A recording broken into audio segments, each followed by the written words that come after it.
Animal político. Capítulo 2. Eres y desahucios. Represión ante las sedes del PP. Hola, bienvenidos a un nuevo capítulo de Animal Político. Tercer capítulo ya de esta nueva serie de análisis político de actualidad. Y hay un tema de actualidad bastante candente. Ocurrió no solamente en Madrid, sino en algunas otras ciudades de España. Y es que una serie de manifestaciones convocadas ante la sede del PP.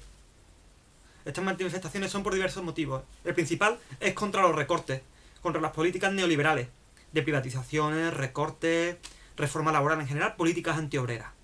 Ahora se está tratando de llevar a cabo la privatización de la sanidad en Madrid. Una política similar a la que lleva a cabo Convergencia y Unió en Cataluña. No dista mucho.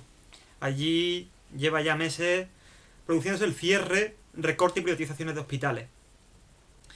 Para colmo, el dinero que se recorta sirve para que, junto con una parte importante del dinero de los contribuyentes, se produzcan inyecciones masivas de dinero a los bancos. Bancos privados que dicen estar en crisis. Simplemente son bancos que tienen pérdidas o que tienen una acumulación tan excesiva de capital basado en la deuda, es decir, en créditos que no se pueden devolver, ¿vale? En hipotecas que los ciudadanos que las padecen no pueden devolver.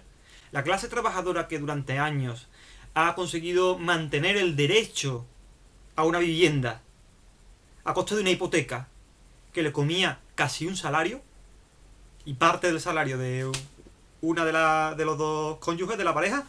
Esto se daba muy a menudo.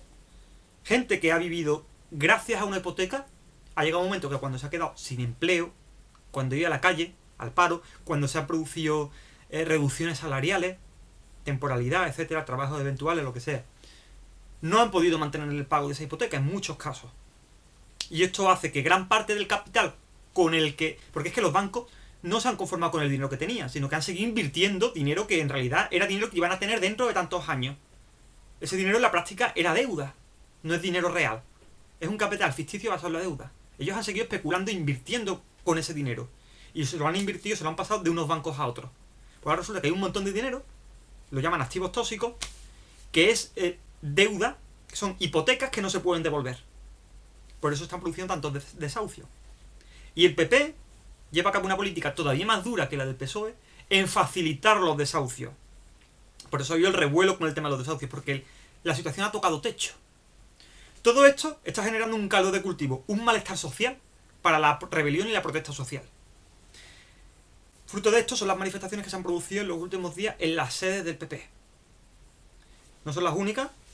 Se han producido más protestas en los últimos meses, pero vemos que las protestas en general van en aumento y que cada vez son más sectores sociales los que se ven afectados por los recortes, por los ERE, los despidos colectivos, privatizaciones, cierres de empresas, como por ejemplo la empresa de Roca en Sevilla, cuyos trabajadores han sufrido un intento de cierre, un ERE que quería cerrar la empresa para deslocalizarla y llevársela a Europa del Este o a Asia, donde la mano de obra está mucho más barata, es mucho más precaria y es mucho más fácil explotarla. Es más fácil que los empresarios de una empresa que se deslocaliza hacia países del segundo o tercer mundo se ahorren más dinero que no tienen que pagar en forma de salario. Por tanto, obtienen más beneficio puro. Esta es la situación. Los bancos en muchos casos dicen que tienen crisis porque tienen menos beneficios. Pero siguen teniendo beneficios. Hay bancos como el Santander que tienen beneficios, tienen menos beneficios. Y a pesar de eso, reciben inyecciones de dinero y rescates de los gobiernos. Rescates millonarios e incluso billonarios con B. Es una situación de loco. ¿De dónde sale este dinero? Porque nos dicen que no hay dinero. Y si vemos que sí hay dinero. Si se le inyecta 200.000 millones de euros a Bankia, de repente, un banco que había acumulado más activos tóxicos, más capital basado en la deuda que ninguno, y que si no se le rescataba era un capital que se perdía, ese dinero tiene que haber salido de algún lado. ¿Y por qué dicen entonces que no hay dinero? Si lo hay 200.000 millones de... ¿Por qué se le recortan los 20 millones de euros que piden los mineros para subvenciones para los precios del carbón, para que sean igual de competitivos que el carbón colombiano o el chino o el polaco en el mercado? Pues aquí hay una contradicción. una contracción social. Nosotros decimos, cuando digo nosotros, digo la gente de izquierda, la gente que aspiramos a un mundo distinto al regido por el capitalismo, al regido por una minoría ridícula que concentra las grandes riquezas del mundo en sus manos y que concentra los medios de producción, más del 50% de la tierra en Andalucía, etc. La izquierda, quienes aspiramos, la izquierda revolucionaria, quienes aspiramos a un mundo distinto, a un mundo regido por los intereses sociales, por el bien común, decimos que esto es un problema de clase. El problema aquí es la propiedad privada. La propiedad privada sobre la banca, la propiedad privada sobre la tierra, la propiedad privada sobre la fábrica, tiende cada vez más a la concentración de dicha propiedad en pocas manos. Y quien posee estas propiedades no se interesa por el bien común. No se interesa por resolver las necesidades del pueblo. Se interesa por obtener cada vez más beneficios. Y en esta carrera por obtener cada vez más beneficios, echan a trabajadores a la calle, reducen salarios, deslocalizan. Quienes se ven perjudicados son la economía de un país y los trabajadores, la clase trabajadora en su conjunto, quienes viven de un salario. Este es el problema de fondo.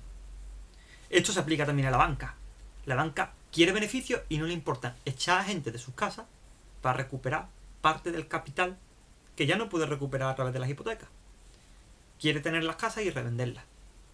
Pero cada vez hay menos gente que puede comprar casas, porque cada vez hay menos empleo. Y los precios no se han reducido tanto como debieran. El precio de una vivienda, ahora que se han rebajado un poco, sigue siendo muy superior al precio real de fabricación de la vivienda. Lo que cuesta la vivienda en ladrillo y en hormigón, en mano de obra durante X días, es mucho menos que por lo que se vende la vivienda. Aunque la vivienda se venda por 16 millones de euros, por 20, por 30, y no por 50 como antes, 55. Que era toda tu vida pagando una hipoteca. Aunque esa sea la realidad, el precio de la vivienda sigue estando inflado. Y hay gente que tiene que dedicar años y años de su vida y una enorme parte de lo que cobra en forma de salario solamente para pagar la vivienda. Esta situación está tendiendo a asfixiar a la clase trabajadora, especialmente a la juventud, que cada vez tiene más difícil acceder a un puesto de empleo aquí en España y por tanto más difícil acceder al derecho a una vivienda. Por eso hay tantos jóvenes, incluso tantos padres de familia parados, viviendo en casa de sus padres. Hay jóvenes viviendo en casa de sus padres y hay padres viviendo en casa de sus abuelos, viviendo de la pensión de la abuela o del abuelo. Esta situación tocará techo, tocará fondo. A medida que esta situación se hace más asfixiante, aumenta la protesta social y aumentan las manifestaciones. Y ahora esas manifestaciones se han dado delante de las del PP. ¿Y qué ha ocurrido? Ha ocurrido que el PP, el gobierno, sintiéndose amenazado, poniéndose nervioso, ha mandado a la policía a reprimir sin titubeo las manifestaciones que se han producido delante de las puertas de su casa, la sede del PP. La única respuesta que han sabido dar los gobernantes es reprimir al pueblo.